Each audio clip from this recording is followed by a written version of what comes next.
அண்மை செய்தி. தமிழகத்தில் உள்ள 12 கோவில்களில் இந்து சமய அறநிலைத்துறை சார்பில் சிவராத்திரி விழா என தெரிவிக்கப்பட்டிருக்கிறது.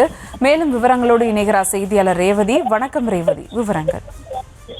வணக்கம்.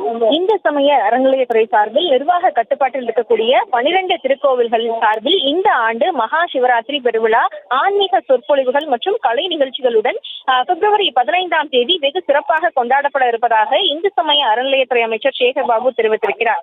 குறிப்பாக இந்து சமய அறநிலையத்துறை தொன்மை வாய்ந்த திருக்கோயில்களுக்கு திருப்பணிகள் உள்ளிட்ட பல விஷயங்களை தொடர்ந்து செய்து வரக்கூடிய நிலையில் கடந்த ஆண்டுக்கு 9 கோயில் சார்பில் மகா சிவராத்திரி பெருவிழா கடந்த 3 ஆண்டுகளாக சென்னை மயிலாப்பூர் நவராத்திரி பெருவிழாவும் பக்தர்கள் பங்கேற்புடன் விமர்சையாக நடைபெற்று வருகிறது.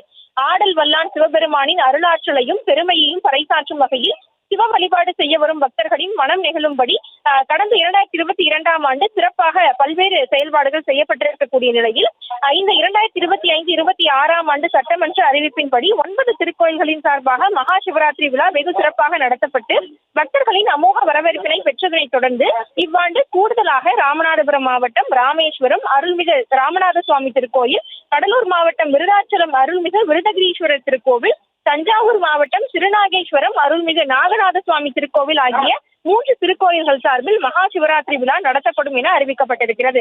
இந்த அறிவிப்பினை செயல்படுத்திடும் வகையில் ராமேஸ்வரம் அருள்மிகு ராமநாத சுவாமி கோவில், விருதாச்சலம் அருள்மிகு விருதகிரீஸ்வரர் திருக்கோவில், திருநாகேஸ்வரம் நாகநாத சுவாமி திருக்கோவில் ஆகிய திருக்கோவில்களுடன் ஏற்கனவே மகா சிவராத்திரி விழா நடத்தப்பட்டு வரக்கூடிய 9 திருக்கோயில்களையும் சேர்த்து மொத்தம் 12 திருக்கோயில்கள் சார்பில் பிப்ரவரி 15ஆம் தேதி ஞாயிற்றுக்கிழமை மாலை 6 மணி முதல் 16ஆம் தேதி திங்கட்கிழமை காலை 6 மணி வரை மகா சிவராத்திரி பெருவிழா ஆன்மீக சொற்பொழிவுகள் மற்றும் கலை நிகழ்ச்சிகளுடன் சிறப்பாக கொண்டாடப்பட இருப்பதாக இந்து சமய அறநிலையத்துறை அமைச்சர் சேகர் பாபு தரப்பில் தெரிவிக்கப்பட்டிருக்கிறது.